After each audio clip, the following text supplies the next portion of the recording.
Olá, meus irmãos e amigos, paz do Senhor. Mais uma semana aqui para continuarmos estudando a Palavra de Deus na série de estudos baseado no tema do segundo trimestre da Escola Bíblica Dominical da Classe de Adultos do ano de 2026, que traz o tema Homens dos quais o mundo não era digno. Vamos continuar estudando sobre aquilo que aprendemos da experiência desses homens na sua trajetória, na sua caminhada para com Deus. E hoje nós estaremos estudando o tema de número 9, que traz o tema Jacó e Esaú, irmãos em conflito. Para comentar o tema de hoje conosco, mais uma vez, professor e presbítero Jair Cardoso. Irmão Jair, bem-vindo, paz do Senhor. Paz do Senhor, nossos irmãos, sejam todos bem-vindos para mais um estudo da Palavra do Senhor. Você que está chegando aqui pela primeira vez, se você ainda não se inscreveu no canal, se inscreva, curta, compartilhe. Você que tem nos acompanhado semanalmente, Deus abençoe sua vida, sua casa e sua família. E hoje traremos aqui um estudo muito importante que inclusive envolve aspectos da família. Nós convidamos você para permanecer conosco. O tema então, Jacó e Esaú, irmãos em conflito. Aí veremos aqui algo tão, muitas vezes, que se torna rotina em algumas lares, algumas famílias, mas nós vamos ver aqui, a partir da palavra de Deus, o que nós vamos trazer como solução ou como remédio para prevenir contra esses tipos de ambientes familiares. O texto áureo está no livro do Gênesis, capítulo 27, versículo 23, que diz: "Duas nações estão no teu ventre, e dois povos se dividirão das suas entranhas. Um povo será mais forte do que o outro povo, e o maior servirá ao menor." A base do tema de hoje que nós estaremos estudando está em Gênesis 27, de versículos 1 a 5, versículo 41 a 44. Então o tema de hoje traz aqui esse algo muito especial, onde nós já viemos percorrendo, acompanhando a história desses patriarcas, viemos percorrendo o livro de Gênesis e agora chegamos aqui na narrativa em que apresenta esses dois personagens, Jacó e Esaú, onde nós vamos ver uma história que traz um aspecto de uma intensidade muito forte pelo que se envolve ali. Nós vamos ver aqui que não é apenas dois irmãos, mas vamos ver aqui que há uma casa dividida, há aqui nessa narrativa um pai com preferências, veremos aqui uma mãe que está pelas suas emoções, inclinada a amar mais um filho. Vamos ver aqui sobre essa rivalidade, manipulação, ressentimento, essa divisão, ruptura que acontece no ambiente familiar. E isso que nós vamos ver aqui, baseado nessa história, mostra o quão real e o quão atual é esse contexto, inclusive nos nossos dias. Porque quando a gente vê na Bíblia Sagrada as piores crises ou as maiores crises que a Bíblia apresenta normalmente relacionado a alguns personagens, muitas vezes não aconteceram fora de casa, aconteceram dentro de casa. Vimos na vida do próprio Abraão, nós vemos também na família de Davi e assim por diante. E aí nós vamos ver aqui que aconteceu uma família que trazia uma promessa gloriosa, de uma aliança tremenda, mas que está vivendo momentos de tensão, de momentos de muito conflito ali, pois Isaac está amando mais Esaú, Rebeca está amando mais Jacó, e aquilo que normalmente e deve ser um ambiente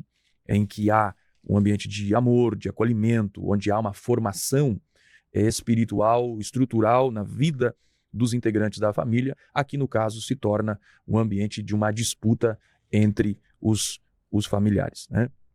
E algo muito importante que a gente precisa ver aqui nesse contexto é que a história de Jacó e de Esaú revela que esses favoritismos familiares podem, às vezes, distorcer promessas ou distorcer famílias que foram escolhidas por Deus para viver um plano glorioso. Isso é uma lição muito grande que nós vamos ver aqui. Gênesis, ele traz esses aspectos de surgirem situações pela primeira vez, pois é o livro do princípio das coisas, e veremos aqui o nascimento de pares, né? É a primeira vez que a Bíblia vai registrar o nascimento de dois filhos, de gêmeos, né?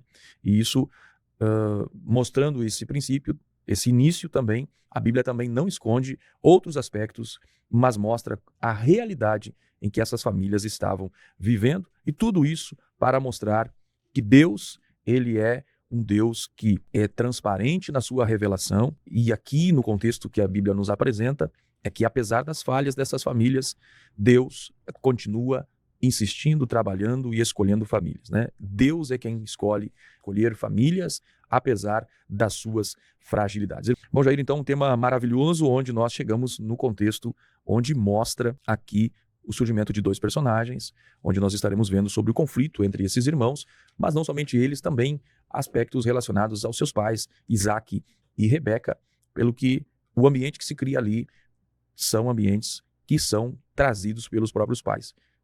Apesar que também o próprio nascimento deles é fruto de atitudes dos pais, que essas atitudes são positivas. Um tema maravilhoso que nós vamos estudar hoje, irmão Jair. Nós vamos ver que a família de Isaac, ela fica dividida em função de preferências. Isaac prefere a Esaú e Rebeca, sua mãe, a mãe de Esaú, prefere o outro gêmeo, que é Jacó. Nós estaremos vendo o cumprimento dessa profecia do texto áureo, em que Deus está dizendo que duas nações estão no ventre, dois povos divididos, e onde o maior servirá ao menor. E Esaú, a descendência de Esaú veio o povo edomita, e da descendência de Jacó veio o povo hebreu. E nós vamos ver que essa profecia se cumpre no reinado de Davi e também no reinado de Salomão, em que os edomitas são subjugados pelo domínio militar, e eles passam então a cumprir essa profecia, servindo ao povo hebreu, inclusive na construção do templo de Salomão. Fique conosco, seja muito bem-vindo.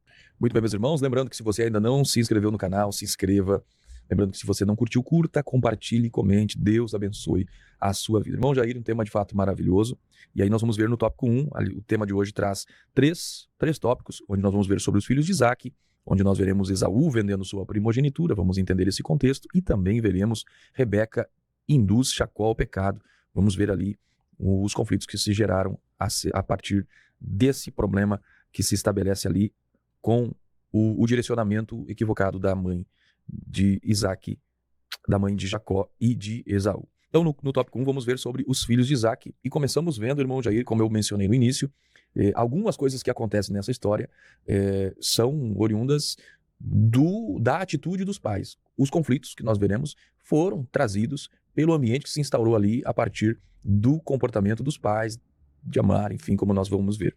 Mas o fato desses moços nascerem foi também a atitude deles, de um homem e de uma mulher que tinham intimidade com Deus. O que nós podemos comentar, irmão Jair, sobre esse aspecto do nascimento desses jovens? Eu vejo que a primeira coisa que a gente pode falar é que havia ali uma esterilidade, né? De Rebeca, assim como a mãe de Isaac também, Sara, ela era estéril. Agora a gente vê se repetindo na vida de Isaac, e a gente vai ver Isaac, a qualidade de Isaac, né? Vou mostrar a qualidade dele. Ele, como um homem de fé, ele vai orar, buscar a Deus para que Deus venha cumprir aquela promessa que havia na vida dele, assim como houve na vida de Abraão, de ser pai de multidão.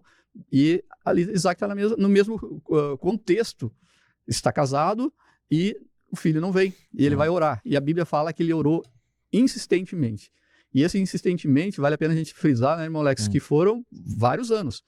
Porque o casamento, a Bíblia registra que Isaac casou com 40 anos, e registra também que Isaac foi pai, gerou Jacó e Esaú aos 66 anos. Então, desse tempo, a gente tira que no mínimo 20 anos Isaac orou ali ao Senhor, persistindo naquela promessa.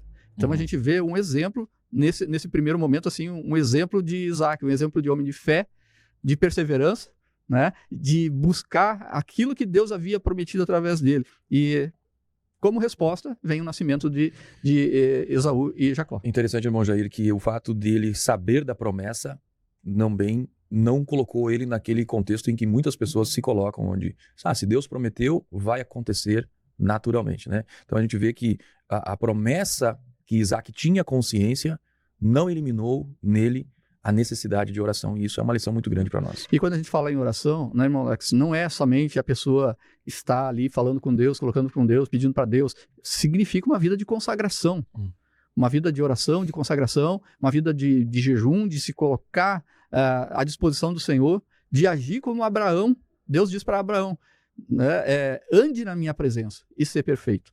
Então, da mesma forma que Isaac aprendeu com o pai dele, nós vimos no episódio lá de Moriá, que Isaac foi provado juntamente com Abraão, provou a fé, mostrou que é um homem de fé. E isso, então, é valoroso na vida de Isaac nesse primeiro momento. Depois a gente vai enumerar que ele cometeu falhas, né? Isaac, ele comete falhas. Qual a falha de Isaac? De ele ter preferência por um filho. Começando aí, né?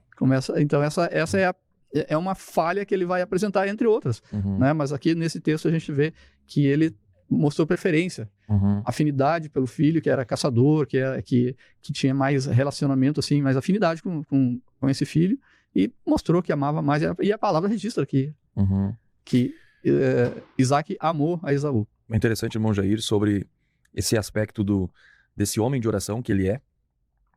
O irmão apresentou, capítulo 25, versículo 21, diz que Isaac orou instantaneamente ao Senhor por sua mulher, porquanto era estéril, trazendo novamente aquilo que foi a dor do casal Sara e Abraão, né?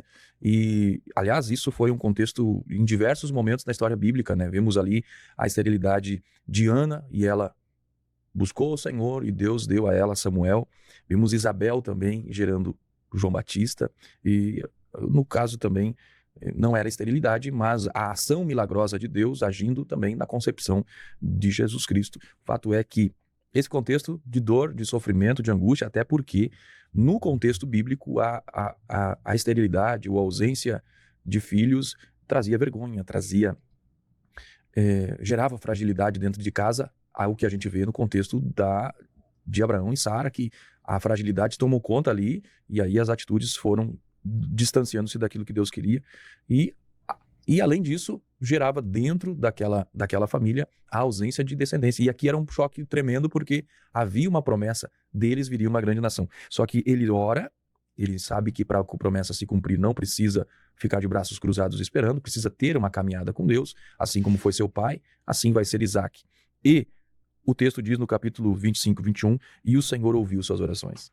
E isso eu acho fantástico, porque esse Deus que a gente serve, irmãos, ele é um Deus que ouve orações. Ele é um Deus que nos atende também, irmão Jair. E isso inspira nós, nesta manhã, nessa ocasião aqui de estudo, para nós orarmos.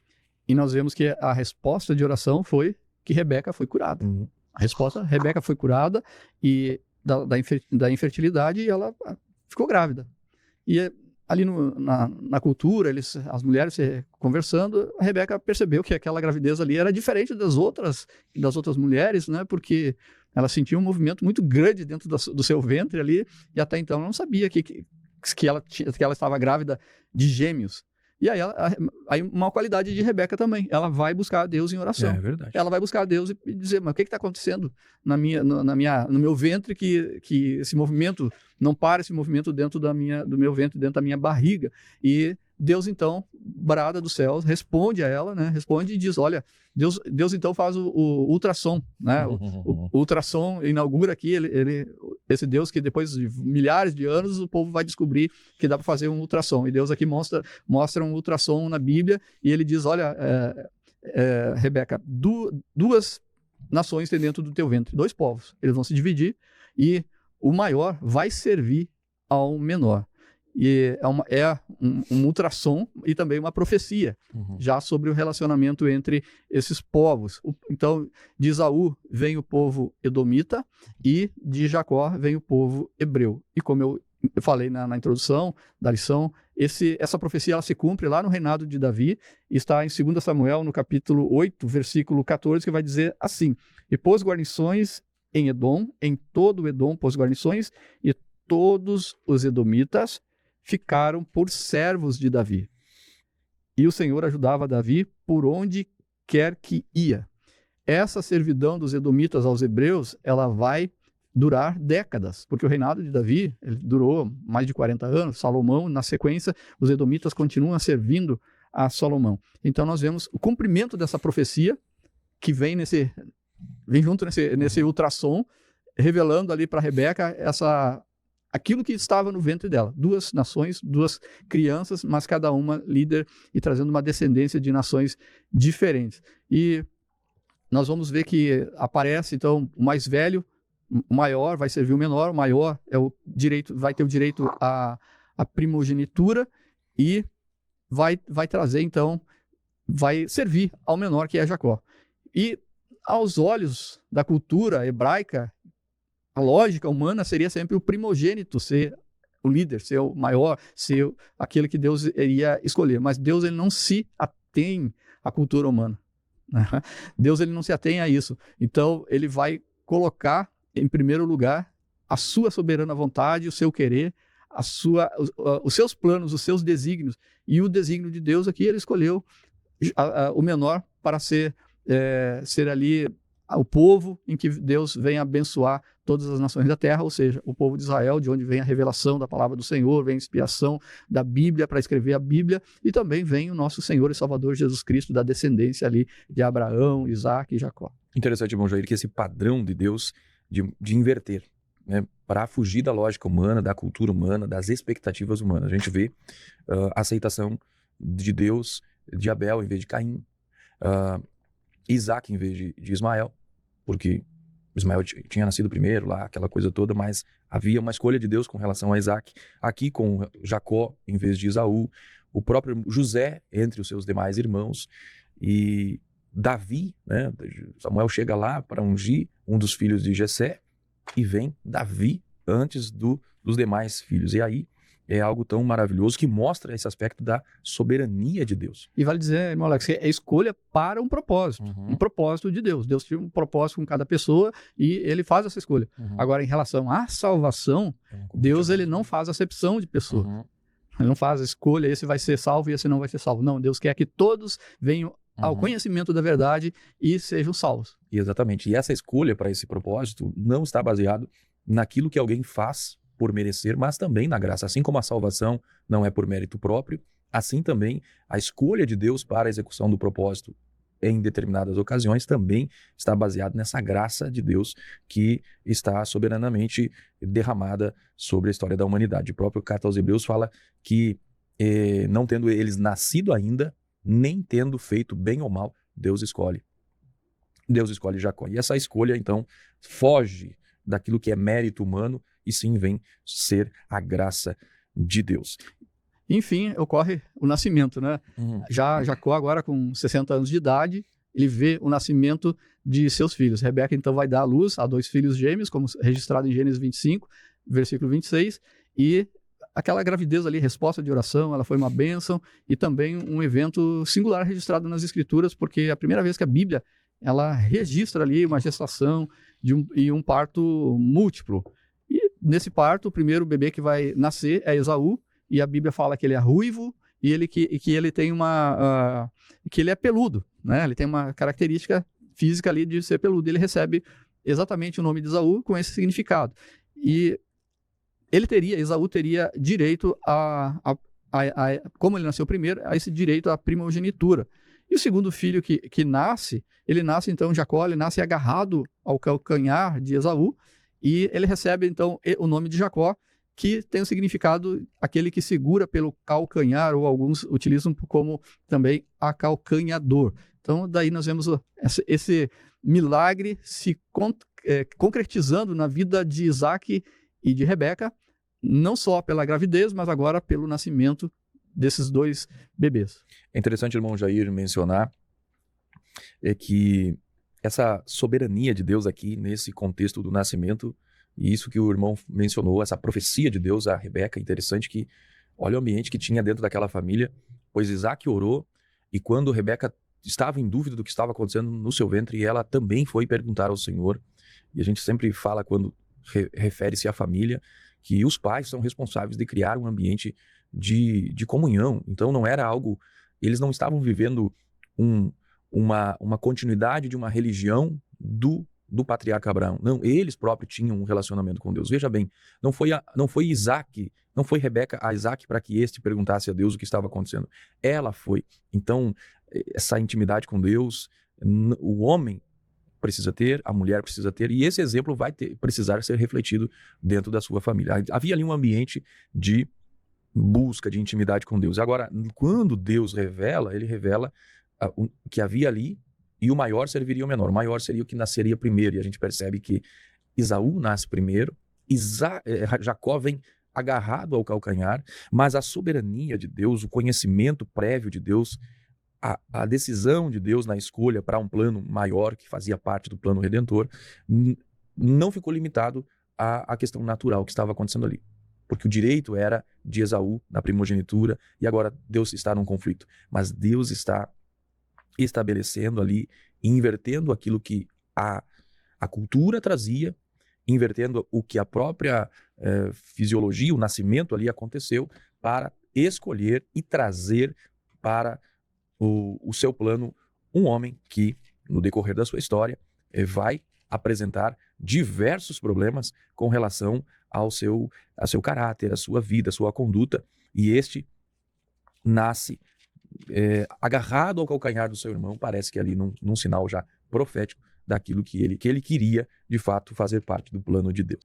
Muito bem, meus irmãos, você está no programa Palavra da Verdade, então, no tópico 1 a gente vê, então, sobre o nascimento de Jacó e Esaú, que não é apenas o relato de dois irmãos gêmeos, mas aqui já começa, até no próprio nascimento deles, mostrar, revelar aquilo que vai ser o contexto das suas vidas, que vai ser uma vida de escolhas, uma vida de demonstração de caráter, de conflito, vai ser um contexto de desfrutar da graça de Deus, de fazer parte do plano soberano de Deus, de transformação, ou seja, desde o ventre de Rebeca, o texto bíblico mostra que tudo é sustentado pelo próprio Deus. E vimos que para o nascimento desses moços, de Jacó e Esaú, de Esaú e Jacó, precisou que o casal ficasse na promessa de Deus, não de braços cruzados, mas buscassem na oração o milagre de Deus pelo fato de que uma mulher e um homem que faziam parte de um plano glorioso, e o plano não era simplesmente ter um filho, mas era ser pai, passar por eles uma grande geração de nação, e aí ela era estéril. Mas a oração permitiu Deus agir. E eu quero aqui dizer para você uma coisa: se você quer ver Deus agir nas suas circunstâncias, na sua história, você precisa orar. Talvez você diga assim, mas Deus já sabe o que eu preciso. Deus já sabe aquilo que a minha alma, a minha família, o que eu preciso. Mas Deus exige de que nós nos movemos para a oração. Deus não fará nada em nós sem antes nos conduzir para orar. Foi assim com diversos homens e mulheres da Escritura Sagrada. Então, se você quer ver a mão de Deus agindo na sua casa, na sua família, na sua vida, vá para a oração. Só assim você permite o Deus soberano, o Deus todo-poderoso, agir nas suas circunstâncias. Bom, Jair, chegamos ao tópico 2, então, e aí nós vamos ver aqui já esses dois moços já grandes, já fazendo escolhas, já tendo escolhas do que fariam. Um já foi para a caça, outro já foi mais do caseiro, né? Porque sempre tem isso dentro das famílias, né? Aí eles já estão tendo escolhas, mas aí vai acontecer um contexto aqui, nesse contexto em que Esaú vende a sua primogenitura, que já foi mencionado aqui, que era um direito que era dado ao primogênito. E nesse contexto vai ser gerado um problema de conflitos dentro do lar. O que nós podemos comentar sobre isso, irmão Jair? Eu vejo que a educação dos pais para os filhos, ela aparece aqui de uma forma tremenda. Nós vamos ver Abraão, um homem de fé, ele tendo um filho que vem assim de uma piedade também tremenda, um homem justo, Isaac, e ele vai ser um excelente marido, um marido companheiro. A Bíblia não registra nenhum ato de Isaac diferente do que ele com a esposa Rebeca. Mas, no entanto, os filhos de Isaac, eles vão ser ímpios. Tanto Jacó quanto Esaú são filhos ímpios. E isso vem exatamente da preferência que Isaac vai ter por Esaú e a preferência que vai ter Rebeca por Jacó. E também essa insistência da oração que a gente viu aqui, que tanto Isaac quanto Rebeca oraram. Depois a gente vai ver que isso vai se manifestar na vida de Jacó, no momento em que Jacó ele vai lutar com Deus no Val de Jaboque, vai pelear com Deus e Deus vai mudar o nome de Jacó para Israel. Ali, Jacó vai ter um encontro com Deus e Israel significa aquele que luta com Deus e prevalece.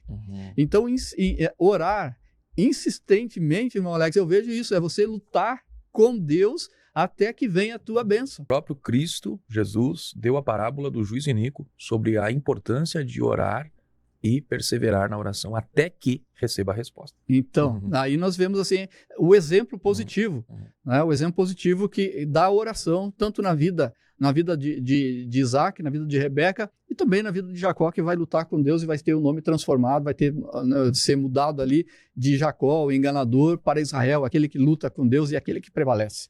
Né? Deus coloca isso. Então nós vemos, em primeiro lugar, assim, essa preferência pelos filhos que traz sérios, por um determinado filho dentro da família, traz sérios problemas para dentro da família. Problemas emocionais, problemas de relacionamento entre filhos, gera ciúmes, gera inveja, gera angústia, gera feridas emocionais ali e traz divisão e problemas tremendo para essas crianças e que isso vai perdurar até a vida adulta. A vida adulta deles agora está aqui, a gente já vê Jacó e vê Esaú já numa vida adulta e eles cometendo aqui essa divisão, esse problema. Mas eu acho interessante também nós falar sobre a primogenitura nesse ambiente, né? Porque aqui em Gênesis, que a gente está estudando, ainda Deus não havia estabelecido a lei da primogenitura, que isso só vai aparecer lá em Êxodo, quando Deus envia as pragas no Egito, a partir do capítulo 11, a praga que vai matar ali todos os primogênitos do Egito para que venha libertar o povo de Israel para adorar a Deus no deserto. E aí Deus estabelece ali no capítulo 13 que todos os primogênitos devem ser santificados a Deus. Então aqui é um ambiente que vem da cultura. Agora, antes da lei de Moisés, vai ocorrer aqui a cultura. Então, nessa cultura, nós vamos ver que no Antigo Testamento, então, o filho primogênito, ele desfrutava de alguns direitos, de algumas prerrogativas que os demais não tinham. E eu vejo isso, irmão Alex, como Deus, assim como Deus proíbe, por exemplo, casamentos consanguíneos para preservar o povo, Deus também ele institui a primogenitura para estabelecer uma liderança. Deus sempre estabelece assim, uma prioridade de liderança na família e também aqui na cultura e dentro da lei mosaica, Deus estabelece então que o primogênito ele tem algumas prerrogativas espirituais e materiais. Exatamente, falando em materiais, o primogênito ele tinha direito então à herança dobrada e em contrapartida os demais recebiam menos, né? Também tinha esse aspecto da liderança familiar, isso é extremamente importante, inclusive num sistema onde a autoridade dentro do lar era muito considerada, né? A autoridade espiritual também, embora vemos que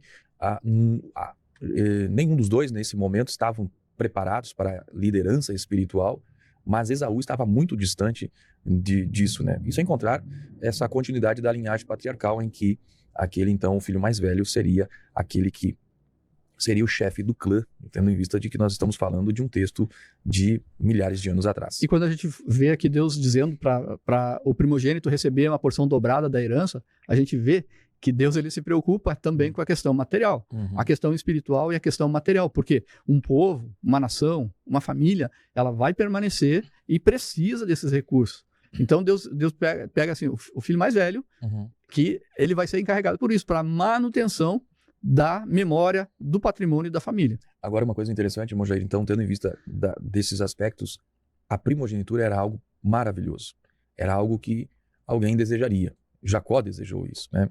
Agora, a tratativa de Esaú com relação à primogenitura é que foi o fator determinante da presciência de Deus, em que Deus já conhecia, não estabeleceu que Esaú teria esses comportamentos, mas Deus já de antemão conhecia Esaú, que Esaú viveria num imediatismo apenas das coisas, né? Porque ele chega exausto do campo, e aí as decisões que ele vai tomar são baseadas em coisas imediatas, momentâneas. Carnais, está com fome, chega do campo da caça com fome, e aí vê ali Jacó preparando aquele saboroso guisado, né? Aquele prato saboroso, aquele prato de lentilha, e talvez Jacó, ele sabia já, Esaú está chegando, já vou deixar preparado, mas eu vejo talvez Jacó aqui sendo assim, esperto, né? Nesse sentido, e também aproveitando o momento, sendo oportunista. A exaustão de Esaú dá a ideia de um desgaste físico, afinal de contas ele estava vindo dos campos, né? Das suas caçadas, mas ao mesmo tempo também apresenta a ideia de impulso. A ideia no original dá a ideia de que a ação dele, o contexto em que ele está vivendo, projeta ele a viver sobre impulso.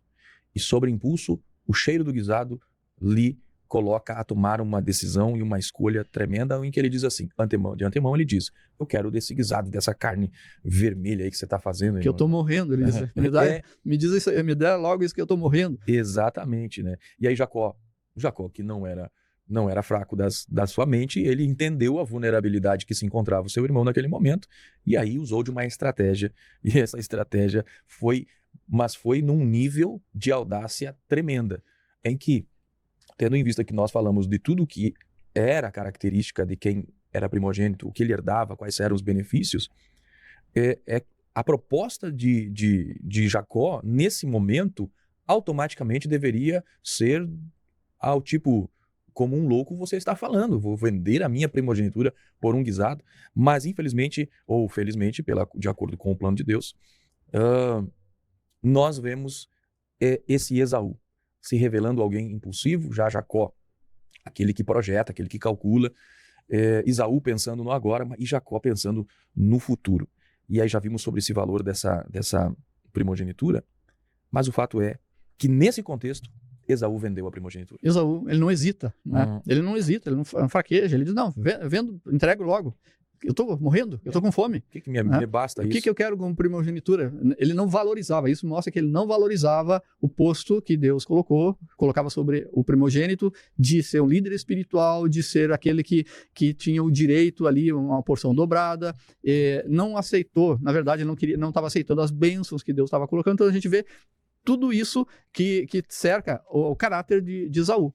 Eu acho que é importante, irmão Jair, nós mencionar, falando sobre o caráter de Esaú, é esse perigo do imediatismo, irmão Jair. Porque nós estamos vivendo num cenário em que as pessoas estão vivendo baseadas por prazer, por conveniência, por satisfação instantânea. E Esaú representa todo aquele que é governado por apetites carnais. A gente vê bem aí a luta entre a carne e o espiritual. Esaú despreza totalmente o espiritual e vai atender os prazeres, os desejos, aquilo que a carne dele está pedindo. Naquele momento é saciar a sua fome, saciar aquela vontade de comer. E mostra que totalmente despreparado, desprezando aquele direito que Deus tinha colocado sobre ele, estabelecido por Deus, foi insensato, foi leviano, preferiu trocar os benefícios futuros e duradouros por um momento ali, por um prazer momentâneo. E aquele que tem uma vida superficial com Deus, ou não possui, vai trocar facilmente aquilo que é eterno por coisas momentâneas. E isso é uma realidade tremenda, porque vemos Abraão indo ao Moriá para entregar algo no altar do sacrifício ao Senhor, que custava muito para ele, mas ele preferiu passar 3 dias caminhando, como nós já vimos, pensando, olhando para o seu filho, vou sacrificar, mas não perde aquilo que é eterno, que é o relacionamento dele com Deus, a vida eterna com Deus. E hoje, infelizmente, vemos pessoas trocando o que é eterno pelo que é imediato, e fica aqui um alerta para nós na lição de hoje. Não venhamos trocar aquilo que Deus nos deu, as bênçãos de Deus, por coisas passageiras, por apetites, satisfação de apetites carnais, dos quais já devem estar mortificados na vida daquele que segue verdadeiramente a Jesus. Trazendo assim, né? Não troque, a Bíblia está trazendo um alerta aqui para nós, não trocar nossa salvação por um prazer momentâneo, material, carnal, né? que é temporal. Não trocar aquilo que é eterno por aquilo que é temporal. Nesse contexto aqui, então, a gente vê, irmão Jair, em que Esaú vende sua primogenitura, que Esaú perdeu a sua primogenitura porque olhou apenas um momento. Julgou a sua vida, a sua história, o seu futuro a partir de uma fome. E aí revelou o caráter dele, né? O caráter de Esaú. A palavra traz a revelação. E aí vai revelar também aspectos do caráter de Jacó. Exatamente, que foi um homem que valorizou a promessa, mas para recebê-las usou caminhos que não foram caminhos corretos, foram caminhos errados. E aí a gente vê aqui nesse contexto todo é que aquele que despreza as coisas espirituais, como também aquele que manipula de forma carnal as coisas, vai produzir dor, vai produzir desespero, vai produzir divisão e angústia. Jacó vai ter também várias consequências do ato dele. Mas uma coisa, Jacó reconhecia os valores de ser primogênito, o valor das bênçãos de Deus para a promessa, tanto que ele vai ser o pai ali das 12 tribos de Israel, de onde vieram, a tribo de Israel, de onde veio ali toda a partir de Jacó. Né? Deus havia prometido que o menor serviria ao maior. Mas infelizmente, Jacó usou de artefatos, usou de esperteza, usou de engano para conseguir a bênção, e mostrando assim que todos cometeram erros graves naquela família. Falando, Isaac, o erro foi de preferência, Rebeca foi o erro de preferência, Esaú rejeitou a primogenitura, vendeu por um prato de lentilha, né? Uhum. E Jacó, ele estava usando de artefatos aqui para receber as bênçãos de Deus, de artimanhas para receber as bênçãos de Deus, e por isso que a Bíblia ela é imparcial. Uhum. Ela mostra a qualidade e mostra também o erro de cada um. Né? Mas aprendemos que não existe, irmão Alex, família perfeita. É verdade. Não existe família perfeita, mas isso não vai invalidar a bênção e o propósito que Deus tem para cada família. Não invalidou ali a bênção e a propósito que Deus tinha com a família de Jacó. E isso é graça, isso é soberania de Deus. Bom, gente, chegamos ao tópico 3º, Rebeca induz Jacó ao pecado, e vamos aqui analisar esse contexto de desalinhamento familiar e as suas consequências. O que nós podemos comentar nesse tópico, irmão Jair? Nas circunstâncias, na idade agora avançada, já Isaac com idade avançada, ele já com os olhos escuros, né? Pela idade, já não enxergava mais direito, e percebendo que com a idade a pessoa poderia partir, morrer, então ele resolve abençoar o primogênito. Ele chama Esaú e diz, olha, prepara para mim, prepara uma comida saborosa, como eu gosto, e com aquele ambiente criado ali, ele queria impetrar, ministrar a bênção do pai, da descendência sobre Esaú. Rebeca, ouvindo esse diálogo, ela resolve agir de uma forma sorrateira, uhum. Né? Agindo assim nas artimanhas. Ela escuta essa conversa, elabora um plano ali mentiroso, uhum. para que o filho amado, aquele filho dela preferido, recebesse a bênção do pai no lugar do irmão. Então, Rebeca, ela não teve nenhum pudor, não teve nenhum constrangimento em induzir Jacó a mentir, uhum. E também a enganar o próprio pai e fazer esse plano ser cumprido. Por isso, Rebeca, então a gente falando das características dela agora, falamos antes de características positivas de uma mulher de oração, e agora uma falha tremenda aqui que a Bíblia retrata, trazendo que ela está induzindo o próprio filho a enganar o pai. E com isso, infelizmente, né, irmão Alex, a Bíblia nos adverte de que todo pecado ele tem uma consequência se ele não for reparado, pelo sangue de Jesus, pelo arrependimento de cada um, de pedir perdão pelo seu pecado, pelo aquele erro. E a gente vê a consequência desse pecado aqui de Rebeca é que aquele filho que ela ama, aquele filho preferido, ela nunca mais vai ver na vida. É a consequência dela ter armado esse plano. Ela nunca mais viu Jacó. A Bíblia retrata isso. É verdade, irmão Jair, e aí a gente percebe uma coisa que quando ela teve dúvidas com o que ela estava dentro do seu ventre, ela perguntou ao Senhor e ela ouviu o Senhor. E agora ela aparece aqui ouvindo, só que agora ela está ouvindo a conversa entre Isaac e Esaú. E nesse contexto, ao invés de confiar em Deus, de confiar na promessa de Deus, ela vai fazer o quê? Ela vai decidir agir com engano. Né?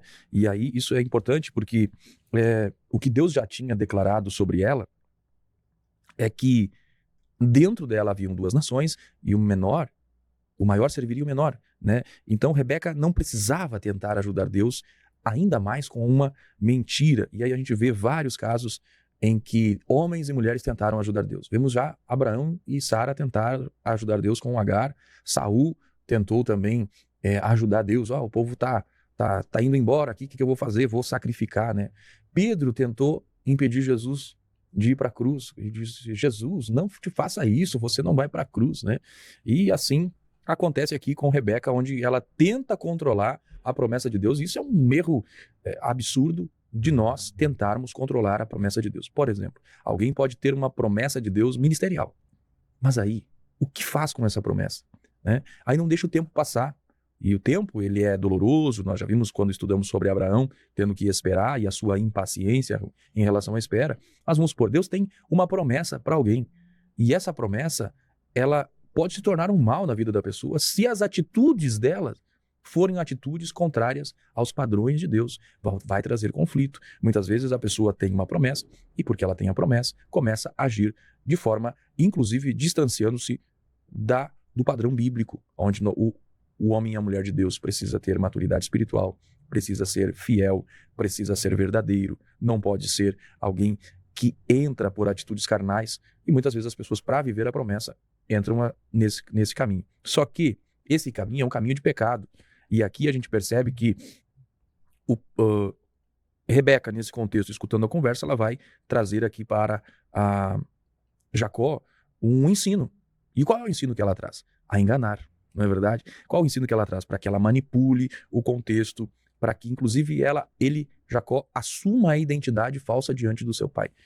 Isso é algo tão absurdo, e a gente, mentalizando o contexto, a gente vê como foi forte as atitudes de Rebeca do ponto negativo aqui.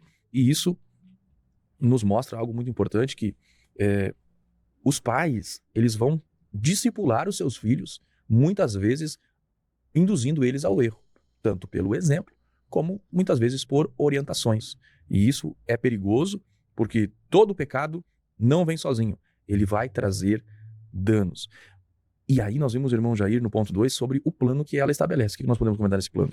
Para a gente esclarecer, a Rebeca, então, ela vai arquitetar esse plano, e a Bíblia vai descrever em detalhes como foi executado, não deixando dúvida de como Rebeca, ela não só ensinou na teoria, mas na prática.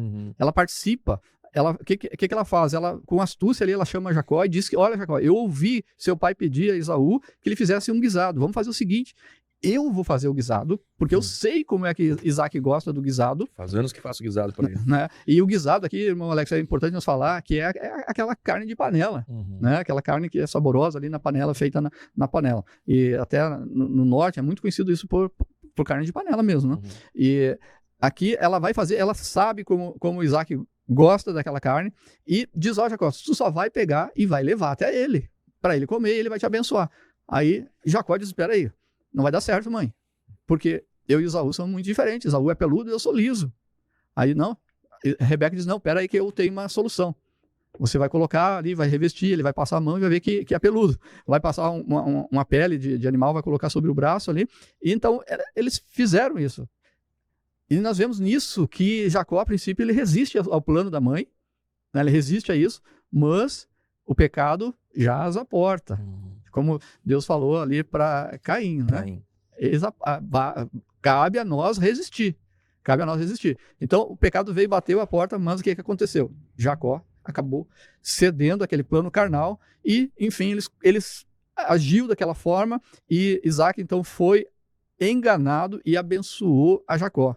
Mas aquela trama toda foi descoberta e trouxe uma consequência tremenda. Esaú ficou revoltado, angustiado, a ponto de querer matar a Jacó.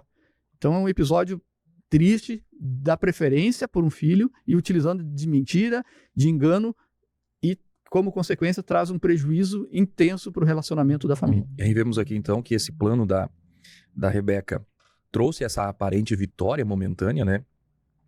Mas o que produziu de feridas, foram de períodos duradouros, né? Porque vamos ver na sequência, então, quando a gente vê que dentro do ambiente familiar a verdade ela é deixada de lado, vai trazer problemas nos relacionamentos, e que às vezes não se apagam ou não se acabam com o tempo. Às vezes perdura por muitos e muitos anos, né? Então, aqui nós vemos esse plano dela dando certo, mas trazendo consequências duradouras onde a verdade, a sinceridade dentro do ambiente familiar havia se deixado de lado. E aí vimos as consequências dos atos de Jacó, porque ela arquitetou o plano, ela projetou tudo, quem executa é Jacó. E aí nós vemos as consequências sobre a vida dele, irmão Jair.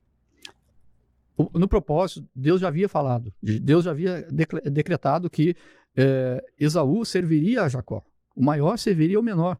No entanto, nós vemos aí uma falha. Por isso que eu digo que Jacó ele não era um homem ímpio, fraco na fé, porque ele vai titubear. Naquela ansiedade e pela influência da mãe, ele resolve agir por conta própria e vai recorrer, então, aceitar essa mentira, aceitar esse plano ardiloso e vai mostrar, assim como o irmão Alex tinha falado, de tentar ajudar Deus, assim como Sara e Abraão no episódio com Agar, eles tentaram ajudar, acelerar o plano divino, mas o que trouxe para Jacó essa ajuda? Trouxe consequências dolorosas que marcam toda a história da vida de Jacó. O filho de Isaac, ele vai enfrentar na sua caminhada uma dificuldade após outra. Mas nós vamos ver também, nesse período, Jacó, ele mostrando qualidades de perseverança, em ali permanecer trabalhando, permanecer buscando a Deus, até que um dia Deus encontra ele lá no caminho de Jaboque. E depois lá, quando Jacó ele vai descer ao Egito ao encontro do seu filho José e vai ser interpelado por Faraó, e Jacó vai reconhecer tudo aquilo na vida dele. Jacó vai dizer que os anos dele foram poucos e maus. Os dias deles foram poucos, foram maus, e os dias da vida dele foram assim.